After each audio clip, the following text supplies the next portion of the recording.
Hi, I'm Dr. Julie Gilbert here at Oregon Weight and Wellness, joined by my friend and health coach, Rachel Matthews. Hi, Rachel. Hello, everybody. Good to be Yeah. back. Yeah, good to be back. Yes, both of us were gone last week. I don't know if anybody noticed, but we were gone. Actually, I had this crazy idea that I was going to be able to stream from where I was, but it didn't happen. Anyway, here we are. Rachel, where'd you come back from? So I was in Wyoming, a road trip to Wyoming Oh, to help a wow. friend's daughter You have her drove? baby. We drove. Wow. Mhm. So, how long in the car? Oh my gosh. I think it was like 14 hours or more. We had, we did, it was three girls driving. So we took lots of road, stops and it was a long time. It was a long time. Very long time. Three girls. So it was you and was it your daughter? Mhm. Uh-huh. And And my who's the best other? friend. And your best friend. Yeah. Okay, Mhm. cool. And you went and met another friend. We met her daughter, my best friend's daughter, in Oh, yeah. Wyoming, where she was having, and helped, thankfully she went into labor while we were there and had her baby, which was just a gift because you never know, Yeah. baby's Yeah. coming. Babies, they have their own schedule. Yeah. Yeah.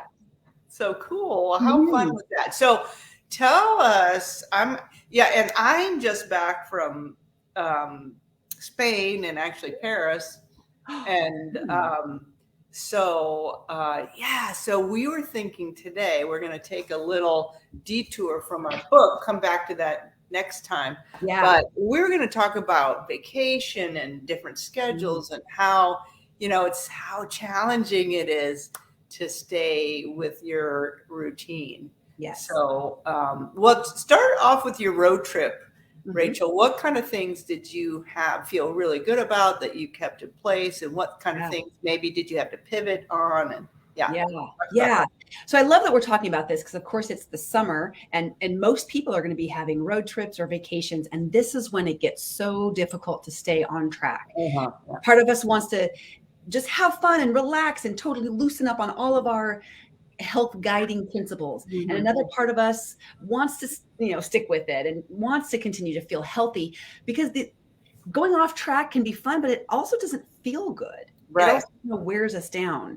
Yeah. So for the road trip, the driving part, what I was really proud of is that I packed and planned a ton of snacks for the drive that were healthy and good. So Mhm. hummus and a ton of different chopped or pre-packaged veggies, like snap peas and things like that. We had all of our water. I stuck with coffee drinks that were not super sugary and because I'm tempted to like, oh, we're getting gas, let's get some sort of treat coffee. That's an old pattern. Mhm. Mhm. So those things felt good. um, and we even stopped for dinner at one point in some tiny little town where all they serve is basically bacon and pigskin, and I'm like but they did have a salad and it was not the most beautiful salad, but I said, every veggie you have in your restaurant, put it in my salad. Put it in my salad. So I know this is called a green salad and it's got like tomatoes. I want every veggie you have. And the woman's like, really? Mhm. You mean like onions too? Uh-huh. Everyone, put it in. And I want to encourage people that you don't have to just accept what is on the menu. You Yeah. can ask. You can ask for it to be different. So I was really proud of that decision. I had this big, giant, beautiful salad. I was really proud of that. But there were there were definitely some snacks and treats that we had along the way. We chose them. That was okay. But I felt good about um, making healthy choices, even though they were kind of hard to make, right? Packing hummus and veggies isn't easy. It's not as easy as buying garbage from the, gas station. Right. Right. You have to kind of think through it. Think about it. Yeah. Yeah. Yeah. Very How good. about you? How about you with travel, flying and stuff? Right. So, um, yeah, so it was so interesting, Rachel, because I made some commitment to myself Mhm. before the trip, and it was interesting because because some things just are not in your control to keep those commitments. And so the one thing I promised myself that I would do would be to avoid jet lag, to get right on the circadian rhythm of the day that when I got there. And then, we'll back up and say, well, first of all, I committed to staying hydrated, especially on the plane, because I didn't, So, and I said, no matter what, even if I have to pay for water, I will be hydrated. So that was my number one commitment. And it was good that I made that, because, and then I gifted myself purchasing water, because I don't buy water. I just drink it from, I take my water. Right. And, because, on the plane, I got plenty of water, but once I got to Madrid, the places where we went, it's not like a restaurant in here where they just bring water to the table. You have to buy your water. Mm-hmm. You got to buy your water. So I didn't know that. And I am so glad that I made that commitment to myself, because I'm like, I'm spending money on water. It doesn't matter. I'm gifting myself that. Yeah. And that made all the difference, because staying hydrated helped me keep up with my 20-something-year-old kids who are just going. So that was really good. And then I was able to eat very minimally on the plane. I was, kind of doing a sort of fast on the plane, because I'm not doing anything. Right. So, yeah. So that was good. That travel part was good.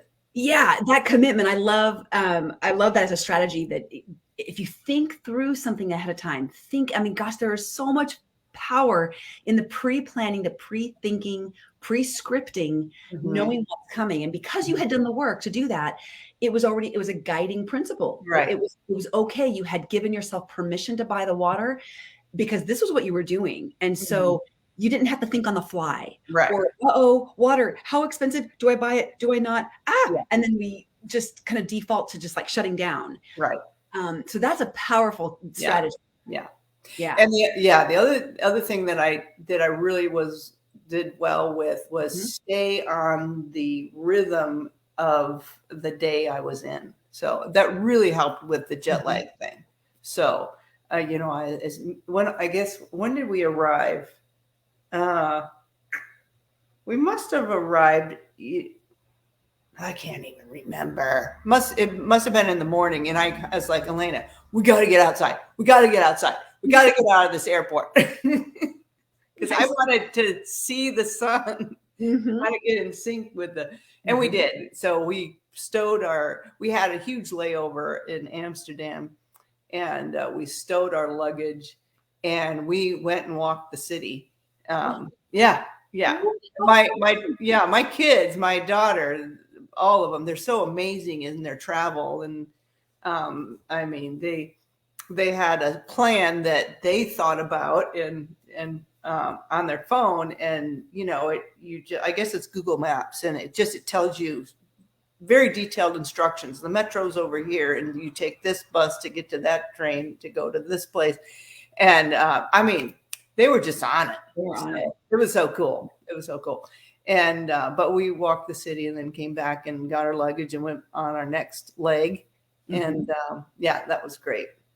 So I stayed in sync with the rhythm of that day, which really made a little difference. Yeah. Now everything else went out the door, Rachel. because in Europe, in the cities where we went to, they eat late. Yeah. And their evening, and they have a siesta during the day, and then they eat late. It's weird if you eat before 9:00, and this was super foreign to me because I'm in bed at 9:00 usually. Right. So, all the things that we're teaching, eat, earlier and wait 3 hours, at least 3 hours before bedtime, and all those things, I really had to let go of and release and kind of talk myself off the edge, like, oh my goodness, blah, blah, blah. All that chatter in my brain, and had to be at peace with this, that, you're in, while in Rome, do as the Romans do. So that was an interesting I kind of stepped outside of myself, looking at myself, really having to release that and enjoy it, because then if I got anxious about it, I knew it would probably have more detrimental effect on me. Yeah. Right? Yeah. Right. Right. There's the acceptance of what is, and you were avoiding perfectionist thinking, the all or nothing, which can really be such a trap for us and kind of make us feel bad about ourselves. By accepting what is and then just letting it go, you didn't have that inner critic beating you up. It's just, it is what it is. It's not going to kill me. It's not the worst thing in the world. Right. It is what it is. Right. And it didn't, that's an interesting thing, especially since it's this different culture. What do you think about that? And the fact that they do things so differently. And here we're learning about what's healthy. Don't eat 3 hours before bed, and they're doing that. What? Yeah, I know there's this thing called the French paradox, I think, right? Yeah. I mean, I know that there's this, it's a French paradox, and, and for the most part, I think Europe, is, they have a healthier BMI, let's say. They carry less weight than, unfortunately, Americans. And, I was thinking about that kind of the whole time I was there, and kind of noticing a few differences. First of all, there's not fast food on every corner, and embarrassingly, I'm just going to be a little bit embarrassed. The fast food I saw was McDonald's. And I mean, this was American claim to fame there, that there was a Pizza Hut in this beautiful piazza. Yeah. I'm like, okay, why couldn't we have a gorgeous cafe? Why does it have to be pizza? So anyway, so I think that because, they smoke over there, Actually, our waiter was smoking on his little break, and he said, "Oh, you need, and he puts a cigarette out, he's smoking and drinking his wine." He's like, "What's going on here?" Oh, yeah. But you're right. This French paradox, it's multifaceted. There are multiple layers to. Now, unfortunately, Europe, their BMI in general is growing. It is increasing. It is, unfortunately, because of the Western diet, and Western ways are infiltrating, the more focus on work and hard work and stress and work rather than the enjoyment. So, so there is still some cultural things that they do. Yeah, right. Exactly. So our meals were slow. Our meals were slow. Yeah. Right. And just, there was nothing fast about the meal when we went out to eat. And the portions were small. Right. Yes. And maybe it wouldn't have been exactly what I would have, made back here, but it was a small portion. It was delicious. It was different. Yes. And it was slow. So all of those things, I think, are part of that paradox. Yes. I remember being in Italy, and we went to this dinner, and it was, it took like 3 hours, and it was multiple courses, but each course was so tiny. And I remember having a little anxiety, but I'm still hungry, and I've only eaten, this little thing, and the next course isn't going to come out for 30 minutes. But it, the reality was, by the time we got to the last course, I was over it. I wasn't hungry. I was sat, but my body needed that time to adjust. And it really did teach me about that slowing down, like we talk about in the slow down diet, what that allows your body to do, and removes the angst around food, because it's going to come, but it's going to be slow. And I'm not scarfing it down, right? Inhaling it. Yeah. So, and the other thing I noticed is people walk everywhere. Right. Or they ride a bike. It was like a parking lot of bicycles. Yeah. I've never seen that in the United States anywhere, in big cities. Maybe it exists, but I haven't seen it. So, literally a parking lot of bicycles. And more than one. So they're moving regularly, which apparently makes a difference. Yeah. Yeah. Makes a difference. Yeah. And we did. We logged about 20,000 steps a day. Wow. But we walked to our meal and we walked home from our meal. Yeah. Right. Yeah. hmm So you add those things up, makes sense. Suddenly eating late at night isn't as detrimental because of all these other things you've put into place, all these other things you've done. Mm-hmm. Yeah. Yeah. So it was a great time. It was a great time. Right. And I learned a lot about myself. Mm. And then and really, and then I think it's really going to help me in my conversation with our patients. So Ooh, I yeah. love that. I love that. The you and I were just humans too, right? Doing the same thing. And we're both also experiencing the same struggles that our patients Mhm. deal with Yeah. travel or with family. And I want to just give a quick little anecdote of something I experienced that taught me something. And it was on one of the nights we had gotten there, and it was a big group dinner at the place we were staying, and we were making dinner for everyone. And there were lots of people there. And we're in Wyoming. This is big cattle, beef, bacon, and potatoes country, right? And that's not my cup of tea. And so I had to advocate for what I needed to eat. So I went out to the grocery store and got everything I needed to make. I made this big giant salad, and I knew that I started to feel a little defensive, and a little worried. I'm going to get some comments. People aren't going to understand or appreciate what I'm eating. Mhm. And I kind of had this sense of like protect myself, but I was proud that I advocated and I got what I needed to eat. Now, what surprised me was that people were curious about what I was eating and started asking, that looks really good, Rachel. What are you making? And it taught me to give people the benefit of the doubt. So Mhm. for those watching, when you're at family barbecues or functions and you think that no one's going to understand or appreciate the healthy food that you're eating or that you bring to share, more than likely they're going to be curious. And several people were like, hey, can I have some of your salad? Yes, you can. Yes, of course you can. And I forgot that everybody likes to eat a healthy food, Yeah. and it's interesting when it's different than what it normally is around them. Yeah. So Great. that That's was okay. I love that that you advocated for yourself, and then you didn't wait for it to come to you. right. You went after it. Yes. Yeah. Yes. Yeah. And in the same way that you did, I planned that ahead of time. So while we were driving, I was making a mental list and a grocery list on my phone. When I get there, here are the things I'm going to need. And I know they won't be there automatically. And sure enough, most restaurants that I went to didn't have a whole lot of options. So I had to really think ahead, what will I and won't I do? And so when I got there, it was like, hit the store. I know what I need. Right. We had a beautiful shopping list.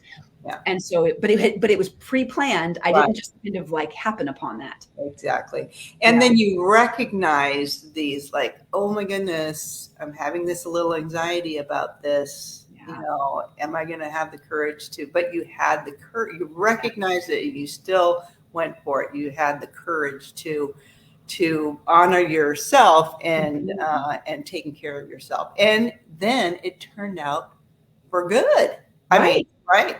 Right. Yeah. And I had tofu on my salad. We had baked tofu and baked garbanzo beans. Yeah. These folks risk being laughed at, right? And I got and yeah. And then I felt good about what I did. I felt good that I honored myself, that I chose what I wanted. And then I felt good. I felt healthy, clean. It was a beautiful salad. And we ate off that salad all week. And it was a great thing. That's awesome. Yeah. And you didn't have to push yourself to a point of self-righteousness. You felt, right. You were just true to who you are. You're just who you were. Yeah. Yeah. And in fact, I was kind of at first in the corner, like hiding. I was kind of like, I hope nobody sees what I'm doing. I'm making this. You didn't want to put your dukes up, but yeah, I was kind of like, I'll just hide it. Nobody has to see what I'm doing, And then I was just so encouraged by people's curiosity and friendly comments about it, and then they're wanting to try it. And so, I love it. Good lesson. So good. Wow. Okay. Both of us have had some great experiences and kind of learning more about ourselves and others. And we're just going to be better now. Right. Yeah. Awesome. Okay. So we're going out for dinner because Rachel I don't know if I'm allowed to say this, but we're meeting a very special person, Ooh. a friend of my son's. I know. Friend? Girl. hmm Yes. So Which we're going son? out. Zeke? Jacob. How exciting. Very excited. I'm sure you'll be perfectly demure and Yeah. So. totally chill. Oh, how fun. Yeah.